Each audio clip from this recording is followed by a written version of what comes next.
Welcome back to the Lost Beat 6 show. This is Steven, your host. Be sure to like and subscribe. Actually, I don't know if you can like on podcast. Maybe you can. I don't know. But be sure to just keep the downloads coming. But anyway, please subscribe and rate, actually, if you like it. This week we are taking a little break from the Making the Scene series, just so we can sort of shake things up. We've been working hard on that series to get that done and talk with everybody from the Planet's crew. And I do appreciate everybody who's reached out and have talked to you so far. They've been awesome. We will be back with it next week with Jolynn Braswell of Badass Bands, and we'll get her take on everything. That'll be fun. We had a great conversation with her, but we'll be back with that coming up next week. Today we have Angela Petrilli, guitar player extraordinaire and a really good friend of mine.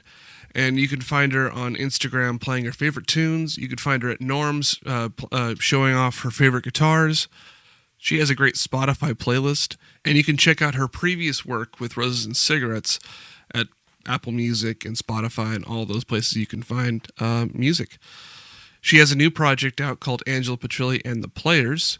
She debuted her group at the Sunset Sound, legendary Sunset Sound Studios, a few months back, and you can check that out on YouTube. I think it's at Sunset Sound, but we'll have a link in the show notes, regardless. It was great to get a chance to catch up with Angela. We discussed a variety of topics, including Italy and rock music and Led Zeppelin, the Lakers, all those wonderful things. And I'm going to stop talking because I think the conversation is much more interesting than me previewing it. All right.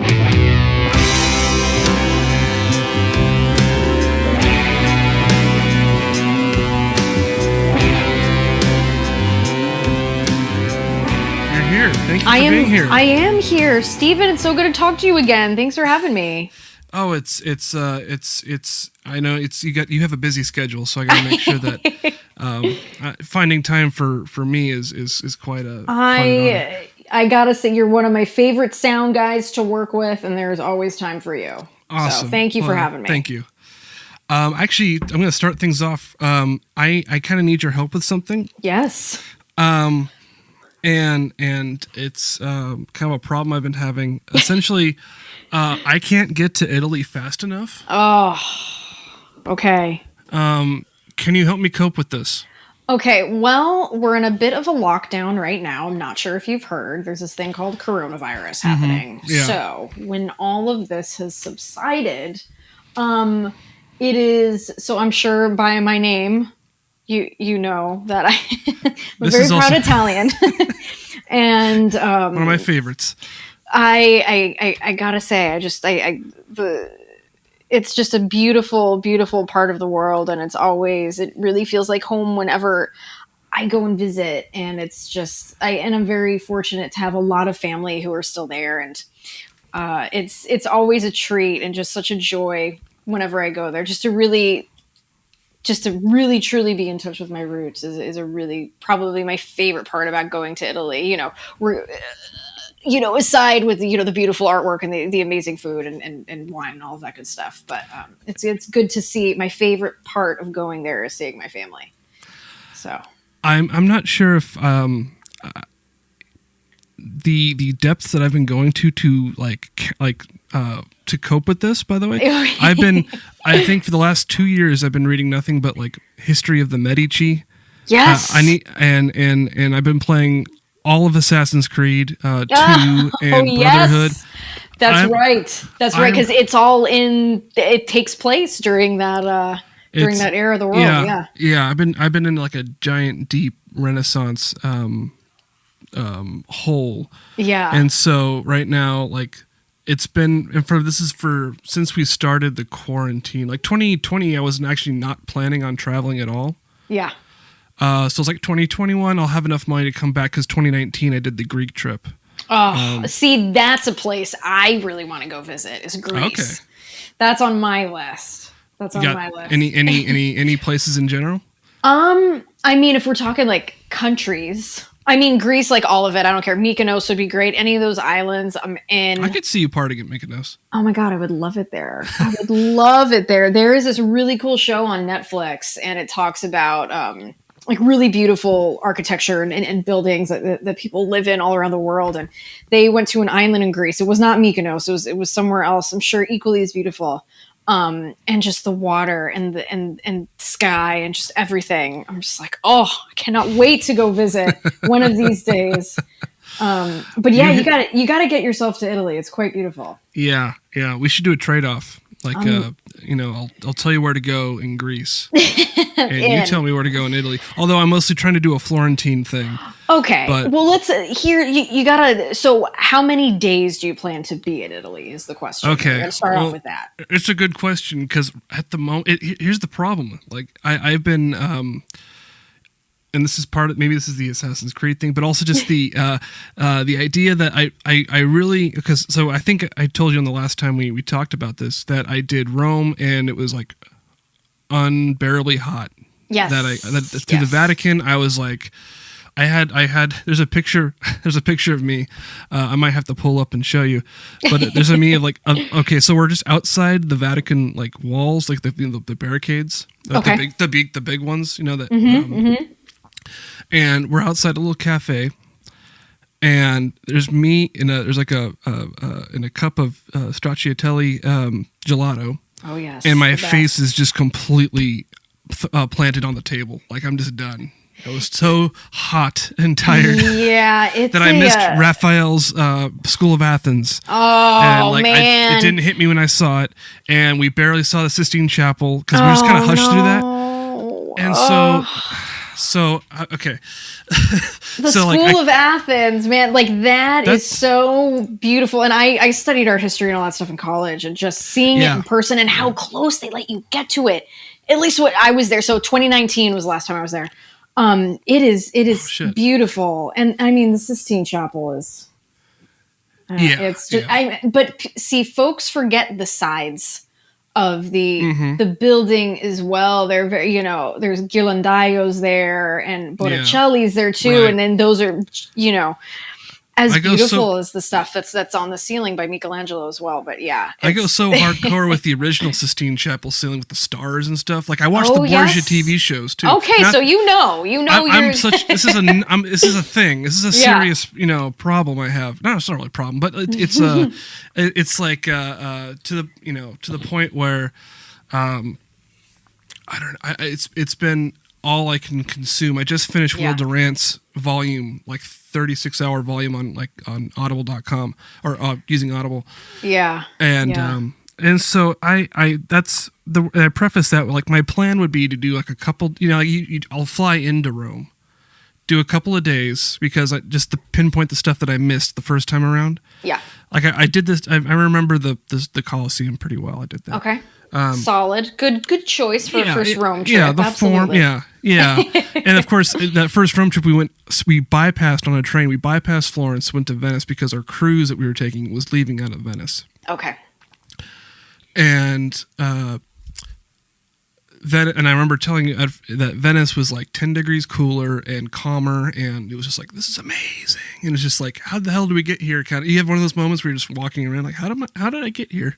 The entire time I'm there, it's one of those, like, I just have to pinch myself. It is so beautiful. You really got to get yourself to Florence. And Rome, there are some really, because Rome is so vast. Yeah. And when you go, you understand like how incredibly large, the city is. You could be walking 10 miles in a day and not even think about it. But I made it a point the last time I went to see, the kind of off the beaten path stuff in Rome. Because, I've done the Colosseum and the Vatican. I always have to go to the Pietà is probably one of my favorite works ever. It is so beautiful and just completely takes my breath away every time. So every time I'm in Rome, I'm sure to see that. But there's the Capuchin Chapel, and those of you who have been to Rome may know what I'm talking about. It is off the beaten path. It is a chapel that is decorated by the bones of monks who have passed on. And it is eerie and beautiful at the same time. It is so cool. I mean, I think there's thousands of bodies that are used for decoration in this what in this area chapel. is that in? That, oh gosh, I forget the area or the exactly. District. I forget the district. It is, but the Okay. Capuchin Chapel is definitely, in walking distance from the Trevi Fountain too. Yeah, that was first. Yeah, that was, Yeah, like that's the yeah. place you have to go. The Jewish district in Rome is quite beautiful too. The food is really good, particularly the fried artichokes are really, really awesome too. Yeah, I mean, so Sure. I do one day like tourist day with the tourist stuff. Okay, Vatican, Colosseum, that whole thing. Yeah. And then it's, I try and do off the beaten path stuff on the other days I'm there. But yeah, I mean, it's I got to do the Caravaggio's next time. That I missed. Oh, okay. This time around, I always got it, and that's the thing. Whenever you travel, it's like you got to save something for the next time you go visit. So That's the a good point. Caravaggio's are on my list for next time. Yeah, I'm feeling the same way with that Greek trip I did. The Greek trip was 3 weeks. I wanted to like get out and get away for like a chunk of time. Beautiful. So, and I have some friends who live on Carpathos. They're actually there now because it's a better place to be than here right now. I would assume so. Absolutely. And and that's an island that's actually off of like the Dodecanese, the Rhodes archipelago. Yes. So it's not exactly the ones that the classic Greek island thing is like the Cyclades. Yeah. I'm not trying to change it over to the Greek thing, but just to help you out. Taking notes. Yeah. I'm not sure why. That's what I did. I had to stop in Crete to change boats. And so I stopped in Heraklion, which is kind of where Knossos was, or if I'm saying that right. But the old Minoan capital. Beautiful. And in Crete. And I was too tired to go up and walk up to the actual the ruins up there in the palace. But I mean, Crete's it's basically like you were saying. It's a place where I can go, or you put it on your list for make sure you go back. It's an excuse to go back. Exactly. You gotta always save something for the next time. Exactly. So I think we should exchange notes later on, and that could help. Is there anything we can do now while I'm waiting? And that's kind of what I was asking. At least like now. I've exhausted my video games. Here's the thing. Just make sure when you're in Florence, I mean, you got to spend at least 3 full days there if you're going to go. My plan was about a week. Yeah, maybe. a week is good. Yeah. I want to see Dario Cecchini. Yes. I'm saying that right? I want to see him. And I mean, like, to beef or not to beef? Are you kidding? Like, that's what this is all about. Yeah. So also too, I mean, the food in Florence is wonderful. It's just like, everywhere else in Italy, it's fabulous. But the wild boar is particularly delicious. I've heard. So, if you have not had it, and I'm someone who does not like pork. I don't eat pork. It doesn't agree with me. I mean, I'll do like a pork loin. My body doesn't particularly like it. Or, like a pork chop. I don't do that. However, if it's dried and it's salami or prosciutto or, capocollo or something like that seems to be okay. I think it's something in the drying process. I have no idea. Okay. But Maybe wild it's the salt. It probably is. The wild boar is particularly delicious. I always try to get that whenever I'm in Italy. Also rabbit, which is a little bit easier to find in that part of the world. Here in Los Angeles, not a lot of folks cook it. I happen to really, really like it a lot. So when I go to Italy, I'm sure to get my fill when I'm there. But yeah, I mean, if you go to Florence, the wild boar for sure, go and get some. And there's also this really beautiful salami that has fennel seed in it too. That is to the area. That is absolutely melt in your mouth delicious. But and folks who are listening, I'm sure you can tell that I absolutely love to eat. I cook as well, but I absolutely love to eat. But yeah, I'll make you a list of places to go. Okay. You can't go wrong with the Rick Steves book. on Florence in Italy and Yeah, all of that. I He watched does a that. great job. Check. Yeah, of already mapping already everything watched out. it. Yeah. Yeah. And I did the I think I've covered the Bourdain episode of Tuscany, which is pretty great. Oh God, I miss that guy. Man, was that show great. Yeah, that was tough. That was tough. Yeah, what beautiful things he brought to the world, and I think just with that show too, it talks about the food and all of that, but I loved how he talked about the cultures and and the societies and all of that stuff. It was just a really, really great show. Just a really, really good dude. Yeah. Really good dude. Yeah. Okay, I got that off the chest. I was really wanting Okay, good. the Italy stuff. Good. Get yourself there. I unfortunately don't talk to you enough about this stuff, so I've been kind of waiting a while. Good. To break it down. I'm glad. I know, because anytime I see you, it's like NAMM, which is always nuts, or at a show and it's loud, you can't sit and chat, as much as you would like. But no, I'm glad we're doing this now and talking all about it. Were you putting on your Instagram your food stuff, like your pizzas and? I have a hashtag called Petrilli Pizzas. Yeah, and particularly during this quarantine, I've been making a lot of pizzas. I have mastered. I wouldn't say master. That's not the right word, because I don't consider myself a master of anything. I've gotten much better at making bread dough, and I think have gotten the cook on a pizza. I'm happy with it. I don't have like one of those fancy pizza ovens, but I can make a mean pizza in my tiny kitchen. Do you go with the hardcore Neapolitan?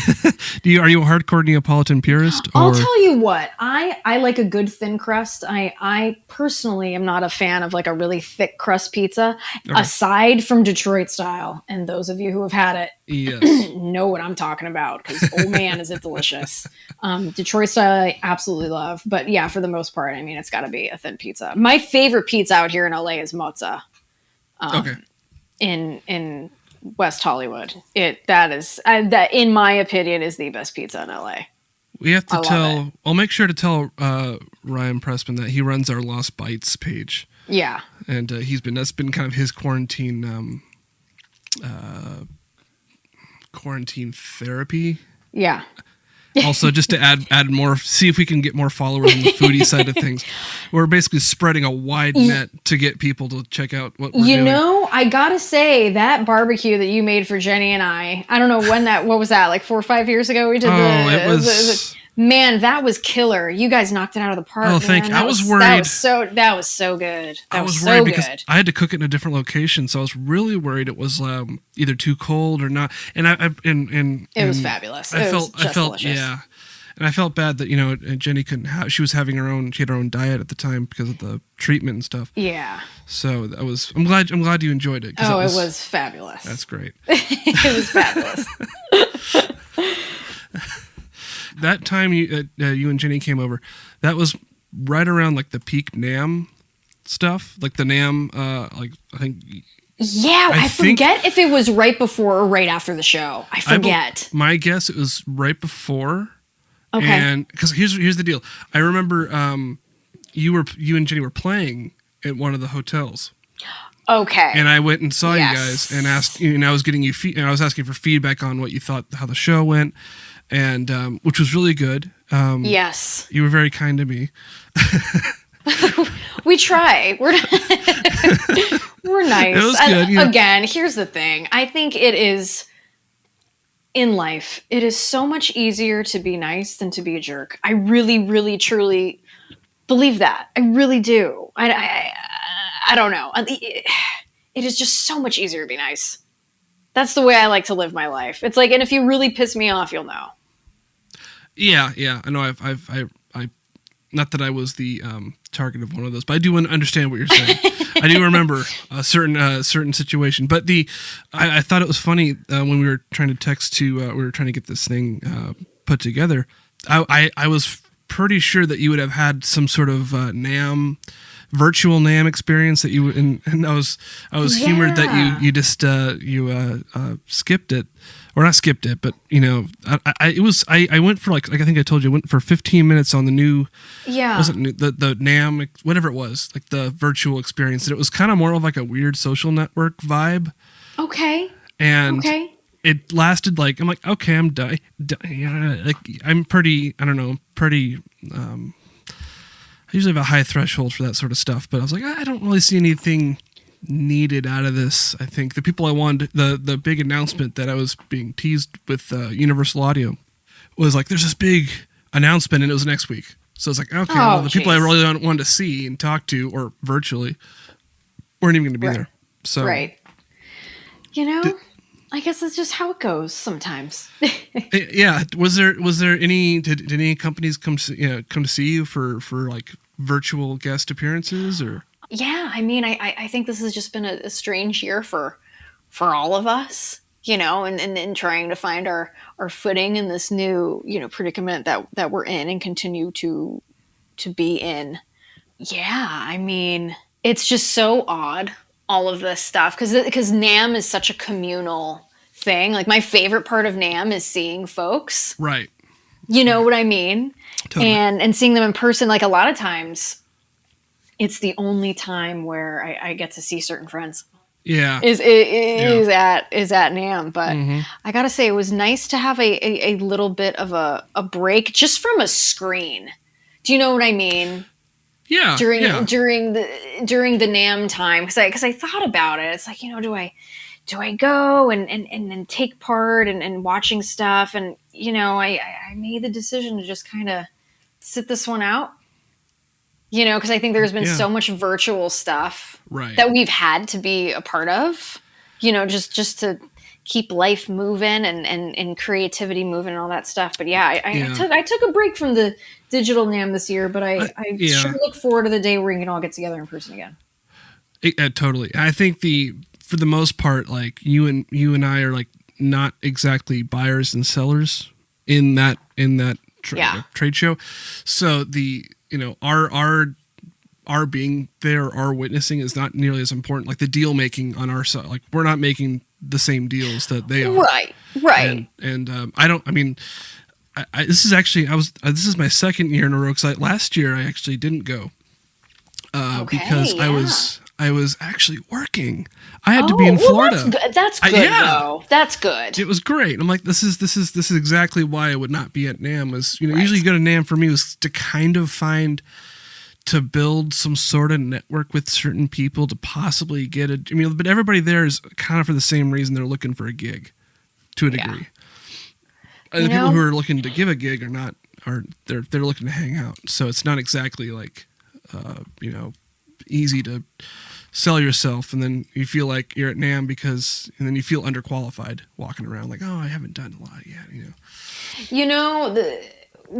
In terms of that, we're all on our own journey. We're all on our own path. I'm a huge believer in the timing of things, and the opportunities that come your way. I think it's your duty to just be prepared and ready. At the right time when the moment presents itself to you. Again, my favorite part of NAMM is, of course, it's so cool to see the new gear and check out the booths and all of that stuff. But again, it comes back to the people for me. Yes. And just, seeing folks and seeing how they're doing and, seeing friends that, again, I only see when I go there that one time a year. But, really, I do believe that it's being prepared at the right time. And I think with this quarantine too is just, I think this has been, introspective for all of us in one way or another. It's been a very introspective time, but to see this time as well as a time of building and foundation and processing. I know for me, it's very much been that, a time to build and it's a good thing. And I'm an optimist as well. So, I think, there is a silver lining to everything, and, it is up to us to see it and to act upon it. And like all things, there's a beginning and an end too. So. I'm with you there. I know you've been very prominent with your Instagram profile and building up the views and the following. Do you think the quarantine has helped or hurt hurt that, or has it just been more? Has this been more? Has this been more of a keep calm, carry on, status quo? How's the quarantine? How's pandemic life been for you? You know, it's different for everybody. It's interesting. You know, again, the timing of all of this is it's just crazy. I don't think any of us could have expected something like this to happen. But I like to keep myself busy. I don't like to just sit and do nothing. Sometimes I have to force myself to rest, but nonetheless, I am very grateful every day when I wake up that I am able to support myself through music. Mm-hmm. Yeah. Particularly through this time. I'm very, very grateful, and it does not. I do not take it for granted one bit, because I know I am a lot different than a lot of folks who are out there right now. I'm very thankful to have had, this following on social media. It's allowed me to really be able to continue to pay my bills and my medical insurance and all of that, all those necessary things. But I've been okay. I've been okay through this. I miss my friends, though. I miss the live shows. But it's something that you can't do right now. Yeah. Live shows and all that stuff. Obviously, we all need to be safe and all of that. I do miss that, but and it's a part of myself I miss, is hanging out with the Angelo who plays on stage and all of that. But this time has also allowed me to spend a little more time with the Angelo who's a bit more introspective and who's a lot more quiet, and it's been really good too, getting to know that side of myself. And this quiet time has allowed me to, look into more creative outlets and all of that stuff. And I've been okay. I've been okay, and I think we all have our days of like, oh my God, I want to pull my hair out and like, what the hell is going on? And this is just crazy. But this time has really made me very thankful to be a musician and to be able to not only, be able to soothe myself through playing music, but to help folks, who watch my videos every day. Just like, wow, I get messages all the time. Just like, wow, thank you so much. That song reminds me of my dad, or, I watch these videos with my kid every day, and, my kid wants to play guitar because of you, or gosh, I haven't picked up a guitar in 20 years and watching your videos has inspired me to pick up my guitar through this time right now. Like, that is just so killer and just so cool to me. And it's just, I'm just so grateful and thankful, that what I do not only helps myself, but helps others. And again, I'm just really thankful to have really awesome family and a really, really great group of friends. And, again, we're all going to get through this, and I think being kind to each other, a bit more empathetic and compassionate towards one another can really go a long way. Agreed. Sorry. So I was just kind of reading in a lot of what you said, just because it's been an eventful 2 years for you, I'm sure. Yeah, it's been a hell of 2 years. That's for sure. And I know, knowing you, that you'd be, I always thought you'd be okay, like you'd be on your feet, but it's not easy. No, it's not easy. And again, I'm just really thankful to have a really great family and really great friends too. It helps a lot to have a community around you when stuff gets real tough. Mm-hmm. When stuff gets real tough, it's something I'm really grateful for, because man, there have been some days that have been just really, really hard. Just, just don't want to get out of bed. Yeah. And I'm grateful for the people who lift you up when you can't do it yourself. It's quite a blessing. That's quite a blessing. So I'm really, really grateful for that. But it's one foot in front of the other. And again, there are seasons in life, there are seasons, and things change, and that's something too that I've had to tell myself a lot, particularly these last 2 years, is that the only constant in life is change. The True. only constant in life is change. So, and change, isn't quite a bad thing.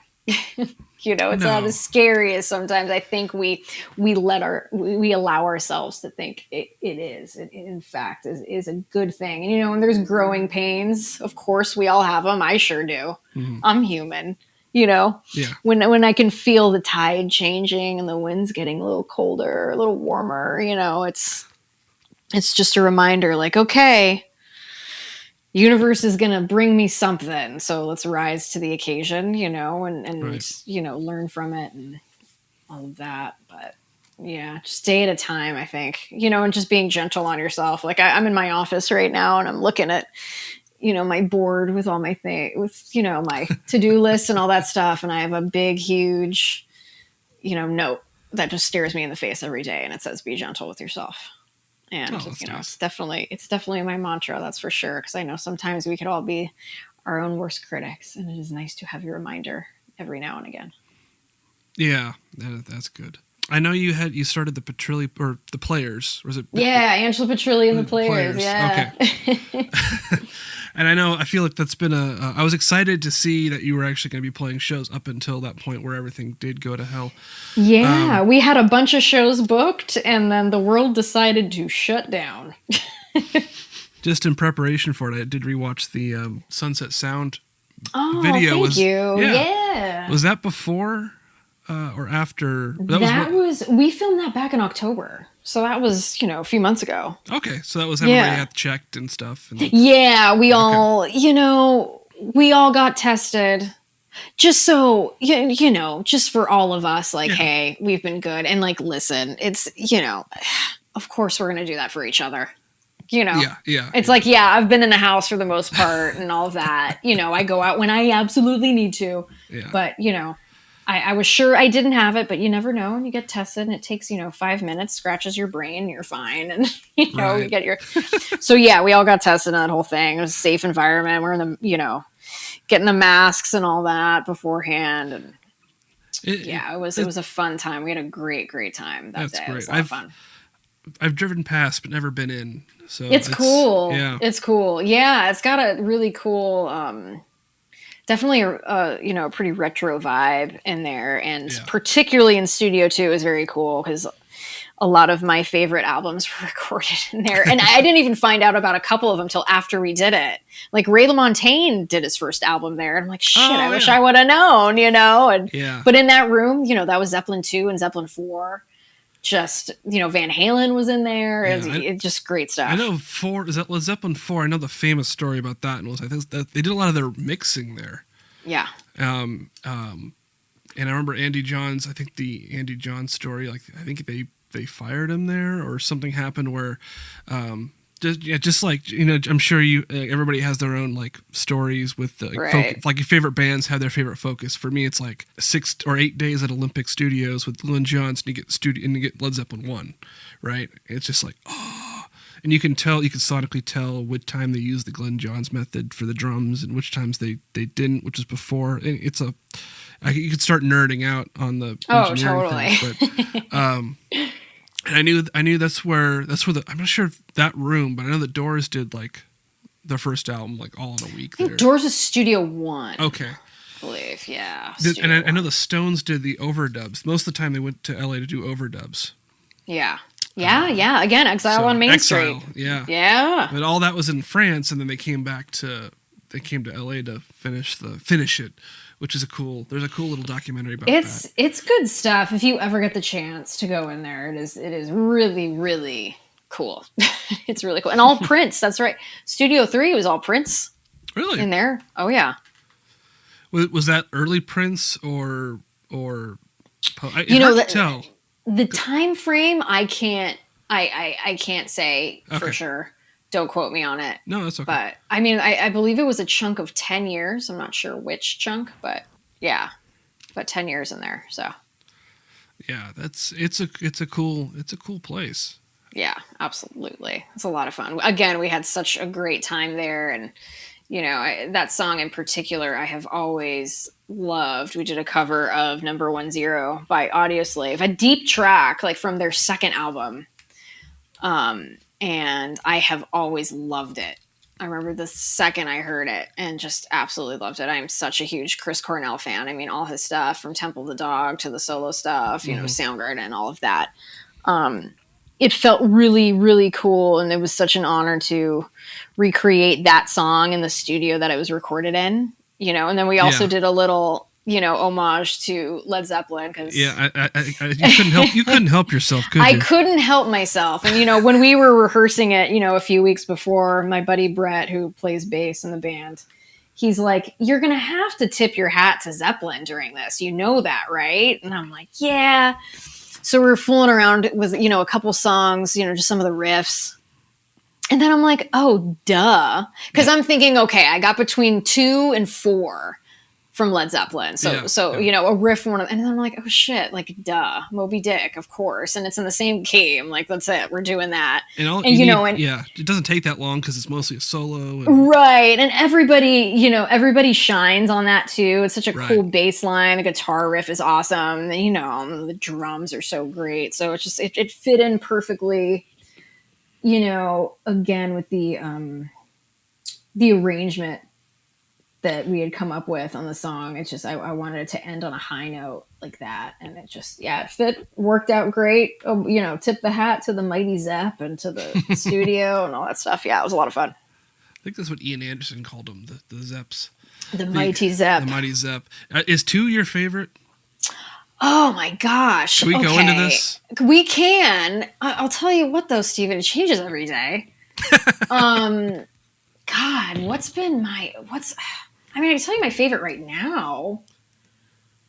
I mean, I've been kind of in a Zeppelin 3 kind of mood lately, but that's all the acoustic stuff, and then you got Since I've Been Loving You and all of that on there too, which is so good, and Tangerine and all that stuff. But Eric loves the opening, that kind of ridiculous on the Song Remains the Same. Yeah. It was just, it's so good. It's his favorite. It's so good. Yeah, but I guess I would say 3 right now, but then, you ask me tomorrow and it's different. That's like Wes Anderson movies for me. It's like, whatever I'm liking, Yeah, I know. It's tough. I love them all, but I'd have to say right now at this moment on what's today's date? February 10th, it's going to be Zeppelin 3. Okay. About 10 years ago, Eric and I did this thing where this is kind of when we were like sort of peak playing together in like the early bands that we were in. Mm-hmm. And we did this thing where apparently I think part of it was the post-rock band we were in, like the guy who kind of put the whole thing together, who won't name names because somehow was like not a Led Zeppelin fan, like for like the stupidest reason. It's like a really ridiculous. Yeah, I know a few of those people. It's they're so just a dumb. little too like I don't like them because. And so anyway, we'd sneak in. Like I think he and I started playing Led Zeppelin 1 like together, and while he was in the room and would not notice, just to kind of dick around with him. Right. And so, and it kind of got into the debate of like, he was more of a 2 guy, I'm more of a 1 guy. And I think there's points in time we flip just because on a groove level, there's things that Bonham's doing that on 2 that are funkier. Like there's a level, like there's like a pre-meters and a post-meters. If you know the band Zigaboo Model East, the drummer. Yes. And that's kind of where I get the every time I hear like a Dave Grohl or a kind of a sort of a very, very like pro sort of like Bonham heavy like Bonham is God sort of character guy starts talking and he goes, it's me and Petrilli. Like, no, dude, he's the funkiest drummer. He's the funkiest rock drummer like you could find in a rock setting. Yeah. So it's like it's not that mean anyway. So, but most of the time I stick with 1, mainly for the engineering. For me, it's still the best sounding, in my opinion. All right. because it's the way Glenn Johns made it and the way they pulled it together and the tones and the telly and the Oh my God, yeah. and the echo. You saw the you were there, right? Yeah. The, Play It Loud. Oh, how great was that? Yeah. That was wait, was I there? The Play It Loud, New York, with they had all the guitars. Oh no. Sorry, I was at the NAMM show where they launched the. Are you talking about the Fender launching the tellies? No, like the actual telly that was played on Zeppelin 1 and all of that. Like it was in New York last summer. So it's summer 2019. Oh so my God. I probably saw you there. I went twice, man. I went twice. It was so cool. I loved it. It was a religious experience. You just went to New York just to see that? Well, I was on the East Coast anyway, and I was taking some time to travel and all of that. And I have a bunch of friends who live in New York, and I was in Massachusetts. Okay. And I'm like, you know what? I'm going to New York. And then I went to Nashville and all of that. And it just so happened to be there. And I totally forgot. And it happened to be there. And my friend's like, at the Met, they have this really cool guitar exhibit. And I'm like, oh my God, that's right. Okay. So I went twice. And that was the first time I've ever been to the Met. And I just absolutely fell in love with the Met. Oh my God. I could spend a week in there, and we tried to go. It was closed when I was there. Yeah. Oh.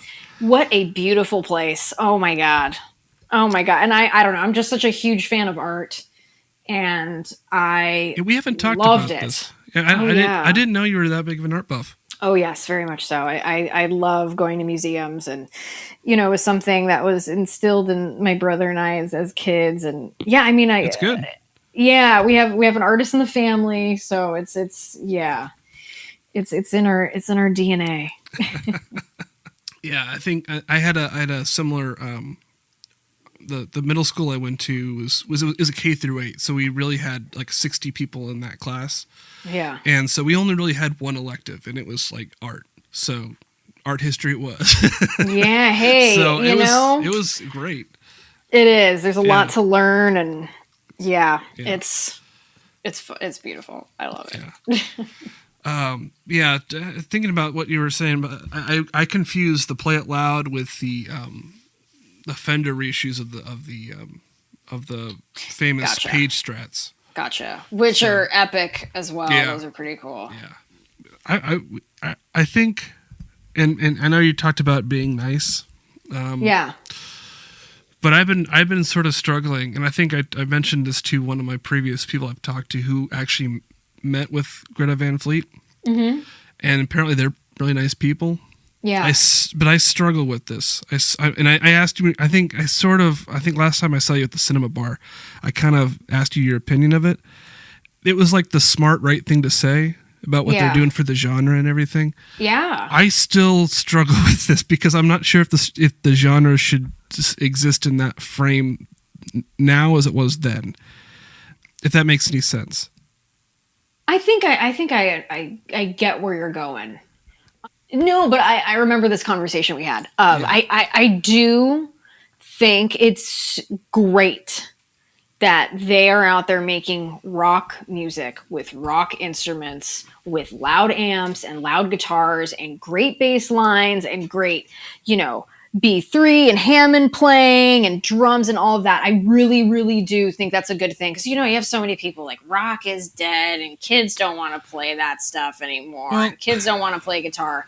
I do think it's a very good, I do. I think it's cool. Do they sound a lot like Led Zeppelin? Yes, they know this. Listening to some of the tracks, you can definitely hear the influence. And I think, listen to so many bands and you can hear influences as well. I really stand by what I said is that I think it is, I do. I think it is really, really great that like hearing Highway Tune on K-Rock, I think is freaking awesome. I think it's great. Okay.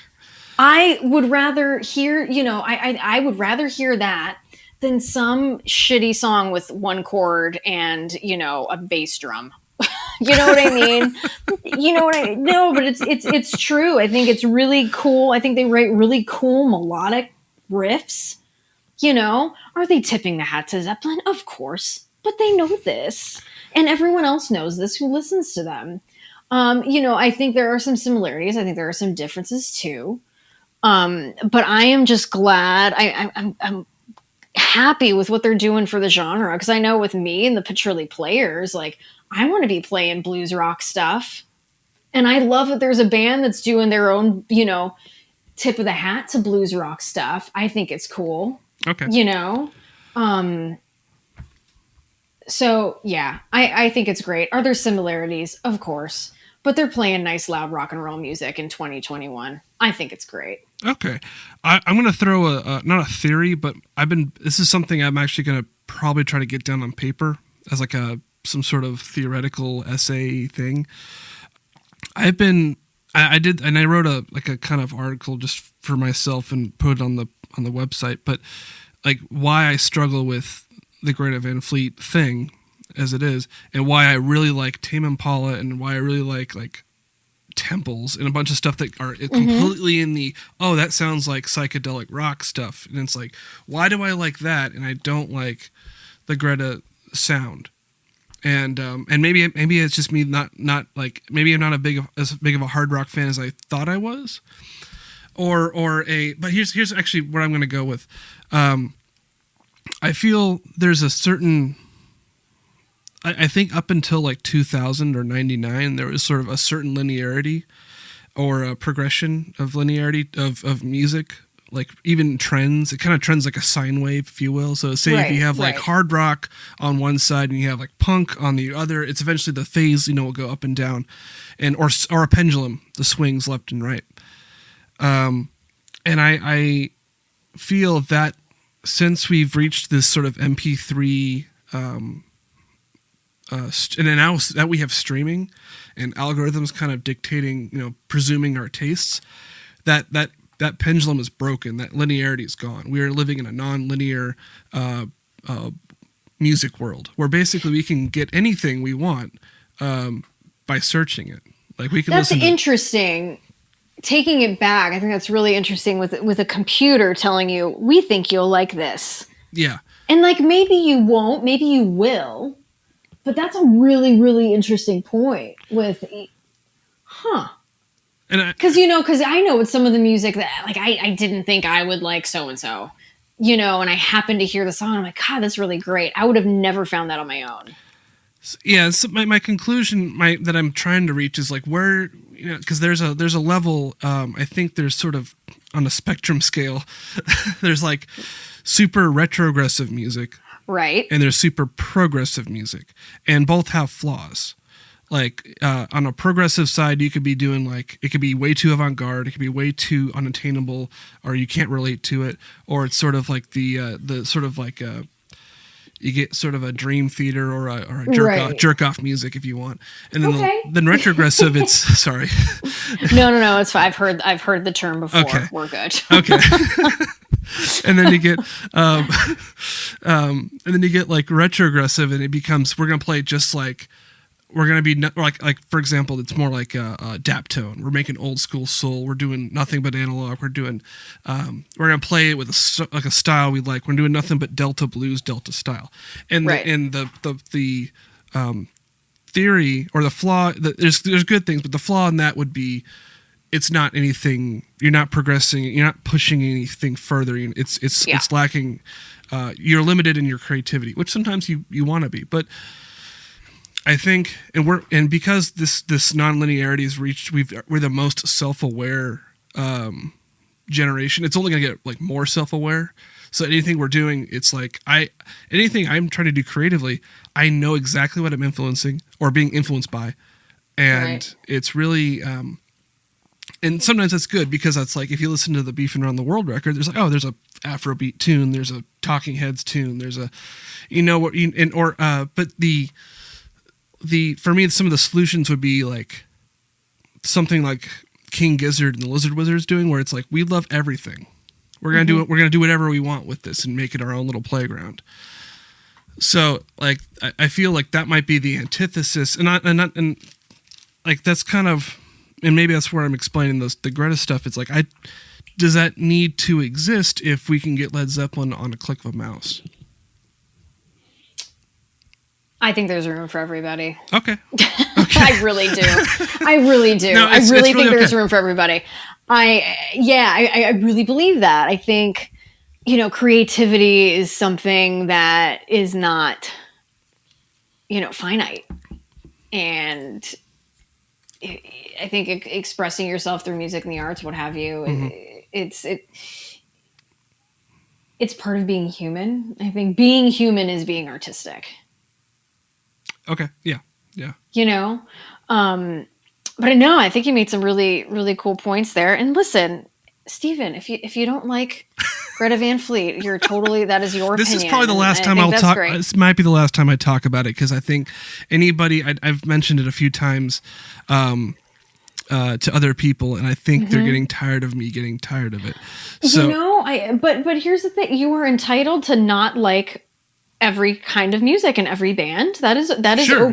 That is within your, musical tastes. Like myself, there are some genres I just do not like. I just don't, and there's some genres I absolutely love. And there are some genres I have discovered,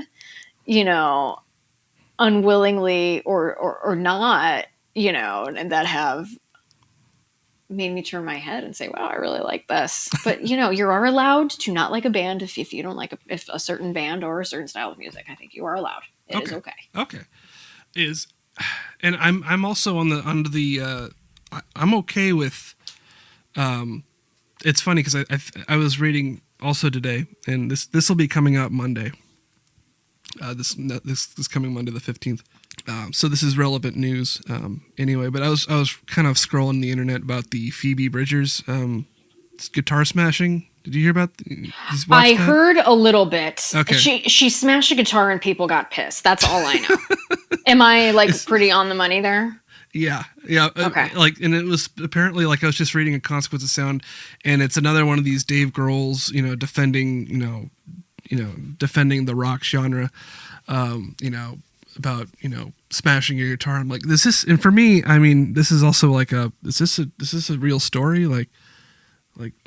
Pete Townsend, Jimi Hendrix, and then it's Kurt Cobain. It feels some people are going to smash their guitars. Who cares?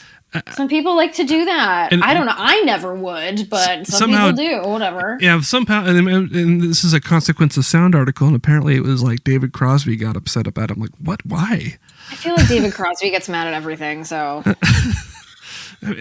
dude, you were at Monterey Pop. You saw this twice, and you were amazed. True.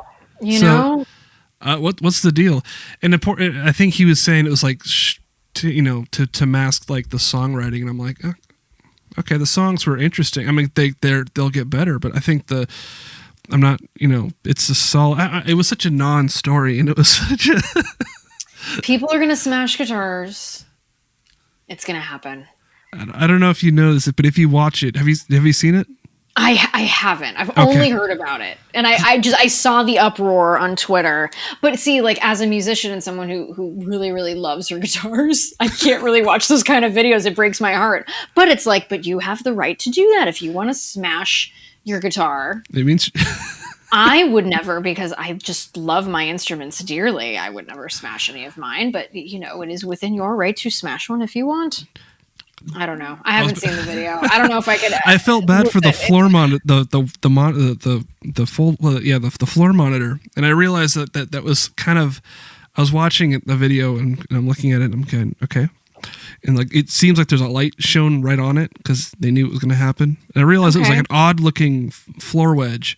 Oh, so it was a theatrical type thing then. Yeah, of course everybody uses in-ears in there anyway, so there was no way she'd be using a floor monitor. So it was I felt bad for the speaker because she smashed it on the monitor, but was it a K10?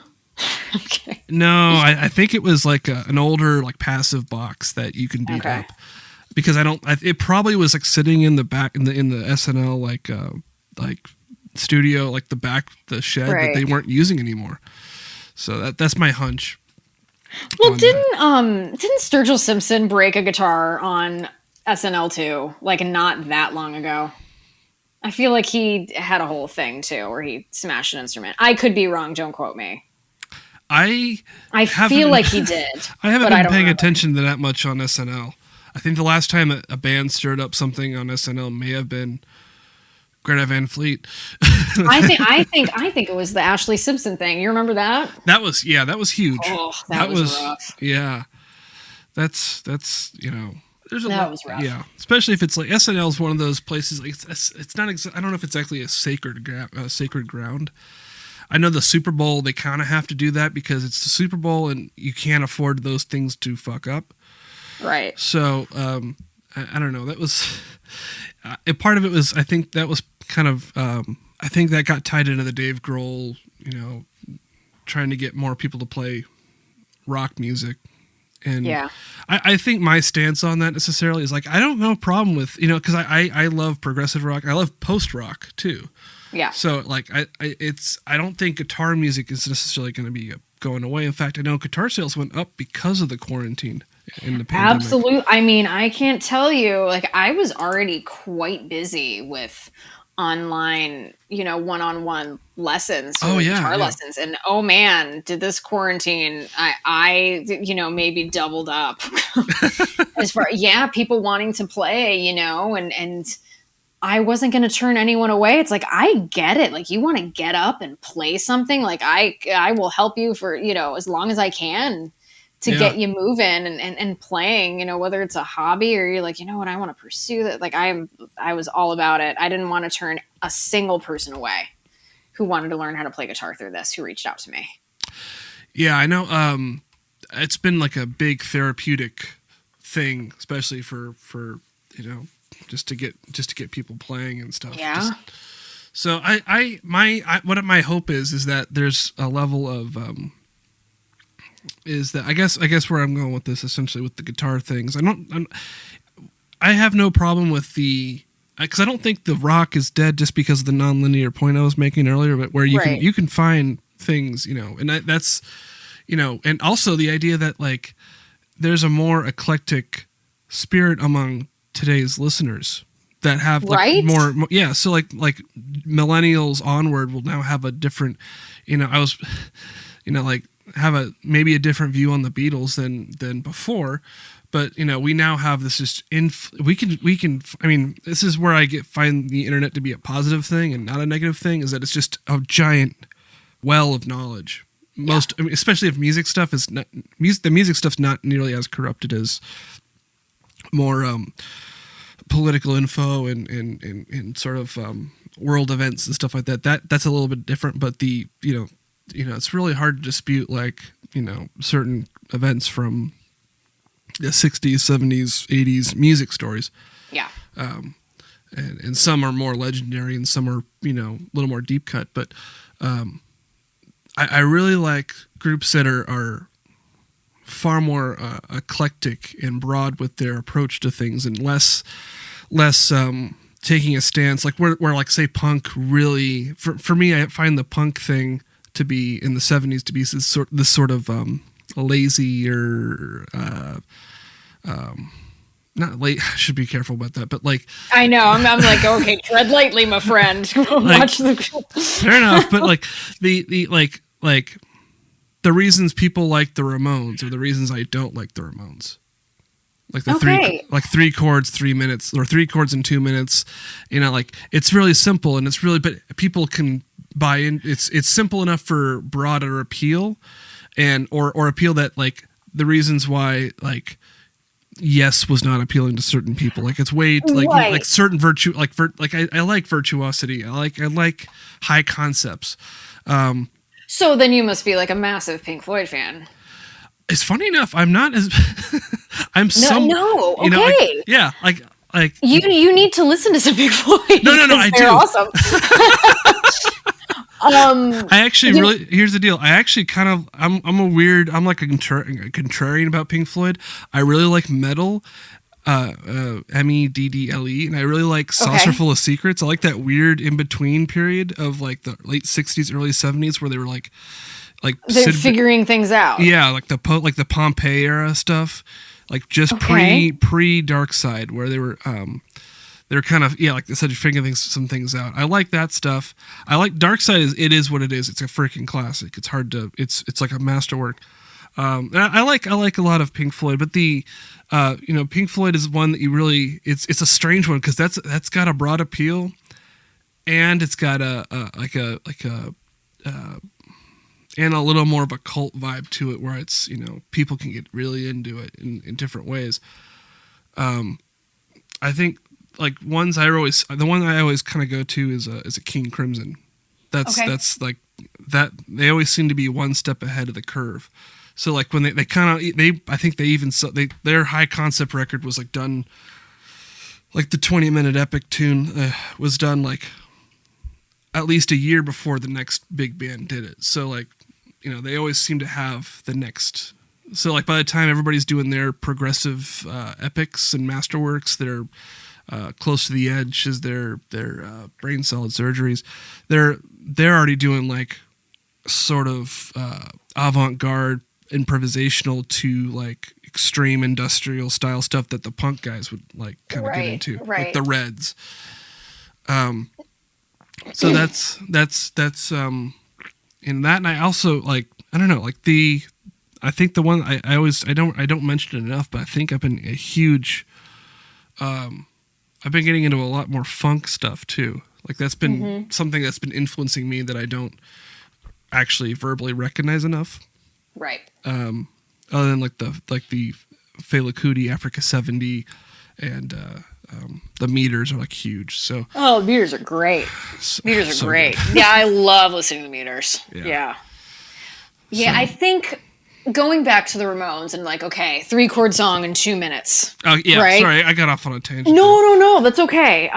Because I would like to talk about that for a minute. I think it's not about the, oh my gosh, why aren't they playing major sevenths and minor sevenths on these chords, and right, where's the augmented chord and all this and the transition, and I think it's real. more.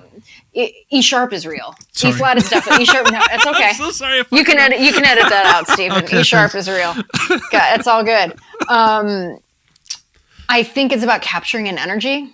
Yeah. And I think that goes to short songs, 2-minute songs, and I think long songs as well. I mean, just like "Shine On You Crazy Diamond" is just one. Since we were talking about Pink Floyd, right? And it's about capturing an energy and telling a story. It's like, geez, well, if you can tell the story in 2 minutes and have it be a hit song, freaking good for you, dude. You know what I mean? But I think it's really all about capturing an energy and a vibe. And clearly it was something that connected with, lots and lots of people. I mean, the Ramones all over the world, and likewise with Pink Floyd. It's really about capturing an energy, I think. And, if you can get it in 16 minutes, or you can get it in 2, it's still, and again, it's just different kind of energy or, harnessing and all of that. But, so I think that's the mod, like the thing I can't praise the King Gizzard guys enough, just because they seem to have bridged that to the point where I got like when like me being a beard stroking calm, low energy audience member, found myself in a mosh pit at one of their shows when they played the Palladium, the Hollywood Palladium. Oh, isn't that such a great venue? It is, and it's I like when I went to the Palladium to see King Gizzard, and basically I found myself, like, I quickly realized I was way too close to the stage to that, and I didn't quite realize I was at a punk rock show. Oh yeah. Like that's an intense mosh pit. I haven't been caught up in one of those. I did, however, I was at an Audio Slave show it was in Long Beach, the Long Beach Arena. And, they'd been playing a while, and listen, you got 3 of the guys from Rage in that band. Oh, yeah. And they were touring Out of Exile, and they went into some Rage Against the Machine covers, and I was in the pit, and I'm like, if I don't leave right now, I think I'm gonna stumble out of here with some broken bones. Yeah. It gets intense, but again, I think it goes back, to that energy thing. Definitely. And I think what I ended up doing was I did find my way out of the mosh pit, and I went up to the mezzanine to watch the rest of the show. There you go. And I could You see know, this hurricane of people. Yeah. Because they would, but they were also, but here's the thing, is they were also playing shows. So they were also playing songs that were like in odd times with double drummers or microtonal, or the microtonal guitars. So they're doing some stuff that's not that punk. Or it's a little. It was too for classic punk. Right. It was a little more complicated than your classic punk songs. So, like the idea that was some sort of weird hybrid of like that is freaking cool. Yeah, and it was and again, there's room for everybody. Yeah, there's room for everybody. And being creative is human. I think it's great. Yeah, thank you for being so positive. Oh my gosh, of course. Okay, I don't think we've talked since the Lakers won. You want to talk Lakers? Yes. Or you want to talk Dodgers? We can do both. All right. I'll tell you what. I don't watch a lot of baseball. Okay. And as far as I'm so glad the Dodgers won. I'm actually not a Dodgers fan, so I'm happy for a lot of people that are as fans. am I. Like one of my best friends is just a massive Dodgers fan. I got a lot of my family members are really huge Dodger fans. So I'm very, very happy for them. I think it's great. And for the beautiful town of Los Angeles, I think it's wonderful. I am so glad the Lakers won this year because what a freaking shock it was with Kobe. I was in New Orleans when I found out. Oh, you were? Okay. I was a wreck. Oh yeah. I was working a job. I was setting up a Grammy party on the Strip. I forgot exactly where it is. That's right. It happened around the... Yeah. I drove... That's right. I had to be there at 6 a.m. So I drove past the site before he even crashed. Oh. And then I knew I had to be back down. I had to drive home because it was like a giant gap because we were done by 2 o'clock in the afternoon, but we couldn't be back to tear it down till 2 o'clock in the morning. Right. So it was a strange, bizarre day because it was a very, very long day, and on top of that, we're working, and all of a sudden I'm getting the tweet, the Twitter, it's just exploding, and I'm waiting until Woj announces it or official announcements. I'm not taking TMZ is usually pretty on it for their reputation, but it was sort of that was bizarre. Just to say the least, and that was just a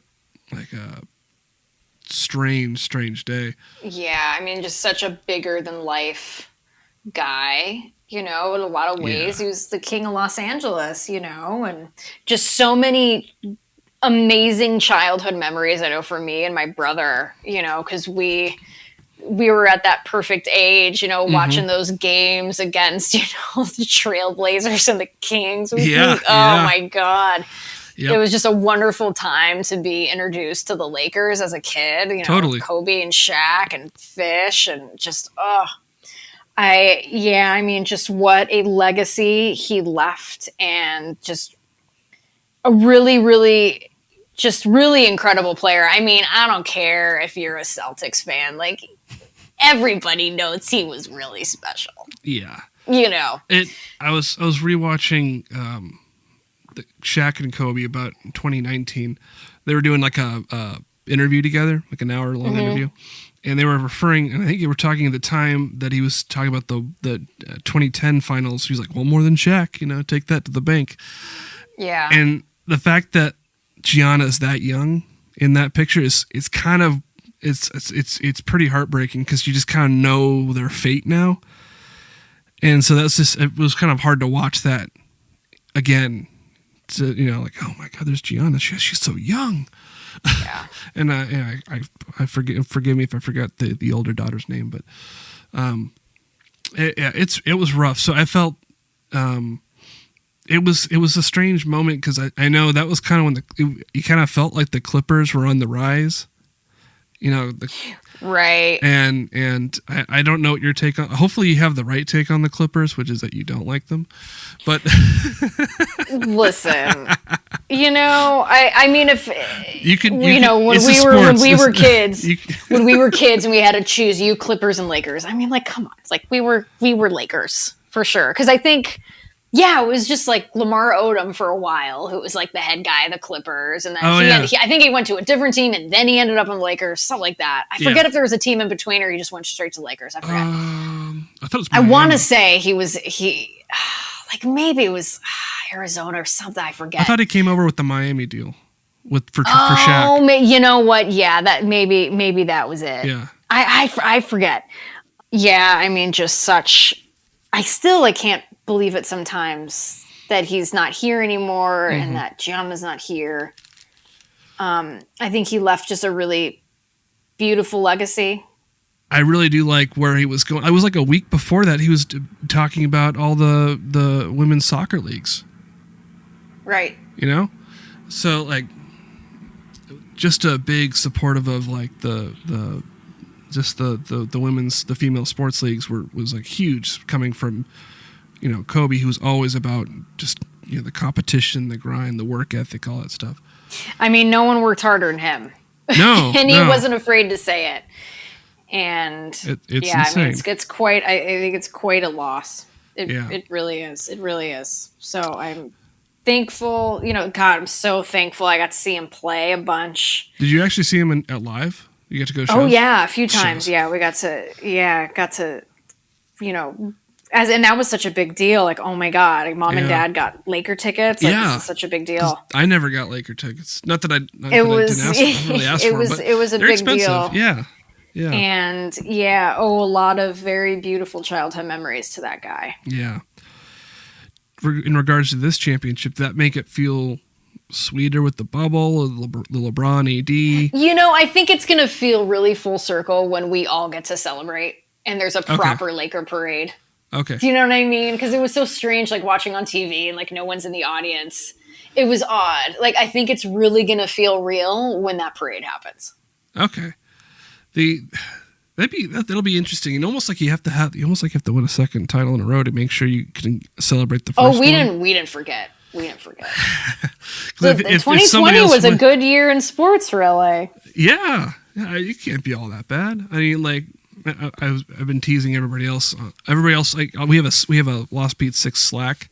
I kind of tease them just because it's like they struggled in the postseason. I remember Eric was super dejected after I was in Washington D.C. Actually, I was in Washington D.C. when they beat the Dodgers in that in their 2019 championship run. Yeah, the Nationals did, and they ended up playing the Cardinals and swept them. So I was, I got mine. But I remember because I went to see Sparrow. I went to see David Sparrow at the.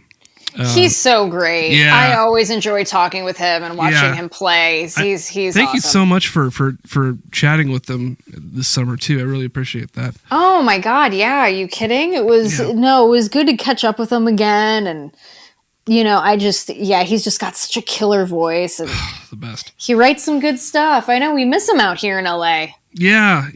I think I can tell you that he's doing well. We still have 3 more tunes to launch. Good. So we can't still wait have to hear 'em. We still have some ammo in the barrel. But I went to see him in Annapolis because he was playing at the Ram's Head, which is somewhere that I've actually worked at. We've toured there. But we were actually touring at a place called the Birchmere. I'm not super familiar with the Maryland venues. Yeah, it's actually the Birchmere is in Arlington. In Virginia, but I basically drove after the show. I drove over to Annapolis, which is about like an hour past DC. So you have to drive through DC to get there, which was kind of cool, and was able to do that while taking the company truck. But anyway, that was the last time I saw him. But that was the night that the Dodgers lost that game in Los Angeles. So I was watching it in like Nationals territory, and they were just stoked, and I could just see. I just thought about Eric and everybody just like melting down, like it's never gonna happen. It's never gonna. We can't do it. Kershaw let us down again. And I'm like, he wasn't that bad. It wasn't an excuse at all. So anyway, to see them, I think. There was a level of when the Lakers won that kind of brought us back to 2010. That was kind of when I first started seriously hanging out with with the band, and Eric it was like a common thread, and then we were playing together, like playing music together. So it was a really kind of there's a core decade to that, because it was 10 years since the last one. Right. But the Dodger one felt pretty good. Although I like I said, I sort of teased them because it only was a 60-game season. So they were in their stride. Usually 60 games into the regular season, the Dodgers are usually pretty unstoppable. Right. So it just so worked out. I think Ryan was teasing me. He goes, "Yeah, you would have said the same thing if the Cardinals won." And I go, "Maybe." Or you would have been happy if the Cardinals. I don't know, maybe. Yeah. Perhaps. But there you go. Well, sports. That's sports. Exactly. How do you feel? I can't commentate too much on baseball. I don't Fair watch enough. a bunch, Fair enough. but I know that there were a bunch of fireworks going off where I live when the Dodgers won. So there were a lot of happy people. But just do you have any takes on this current Laker team? Do you think we got better, or just as good? Are you still worried about the Clippers? We'll have to see. I think LeBron is such a great leader. Mm-hmm. I think he really elevates the team. I love, he moves the ball around a lot, and again, he just makes the team better. Yeah.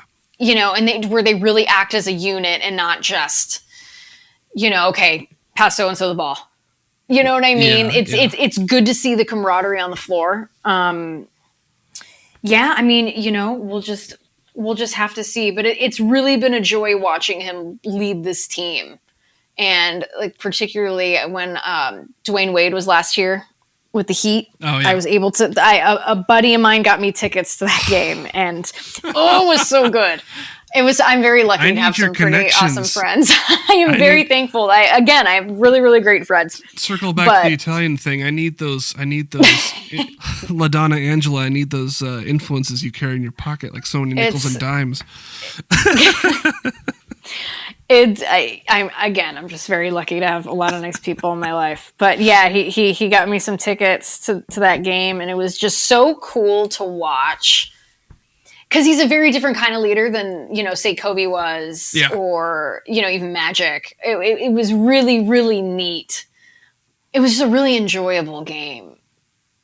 It was just such a great game. And, and Dwayne Wade's so good, too. Yeah. And just that those two guys love each other. Super likable, and too. It was, they seem like really good people. And it was just such a fun game to watch, and just to see them having fun. You know what I mean? Because I get it. You're going to be competitive, and yes, that's important. Totally. It was really cool. Just, you could tell they were having a good time. It was great. Yeah. Well, I think I'm gonna wrap it up with anything that you're working on now that you want to let anybody know about. Yeah, if the players are doing anything. Absolutely. Well, there's not much to do since we're still in quarantine here in Los Angeles. So we won't have any live shows. We cannot wait to play in front of a bunch of people. Yeah. I would love to tour for like 3 months after all this, but I'm sure that's going to be everybody else who plays an instrument. It'll be interesting for sure. Yeah, it'll be really interesting, but I look forward to what the future brings and all of that stuff. But yeah, if folks want to check me out, just go to AngelaPetrilliMusic.com. All my info's there. Facebook, AngelaPetrilliMusic.com. Instagram, Angela Petrilli Music. You can go there. I post at least 3 to 5 times a week. My favorite guitar riffs, cool photos of my guitars, that kind of stuff on Instagram. But YouTube, I will be doing something cool. I can't quite announce it yet. That's cool YouTube. Enough for me. But I'm going to leave it at that. So follow me on YouTube. I can dig it. Can't talk about it. It's fun. I'm excited. I think it's definitely new territory for me, which makes me excited and very nervous at the same time. So it'll be really cool. Yeah, so be sure to follow me or subscribe on the YouTubes. You could check me out on the Norman's Rare Guitars YouTube channel. I have my own show called the Petrilli Picks. I have my own segment on there. Just love the guys at Norman's Rare Guitars out in Tarzana, California. Yeah, they're great, and so thankful that they let me have my own segment on their channel. Totally. It's wonderful. I'm thankful every day for that. So you can check that out on the Norman's Rare Guitars channel. And folks who are listening, any indie bands or indie artists, go and support them right now. Put a couple bucks in the tip jar, buy their merch online. support your local indie musicians. But yeah, can't thank you enough, Stephen. This was a blast. Thanks for having me.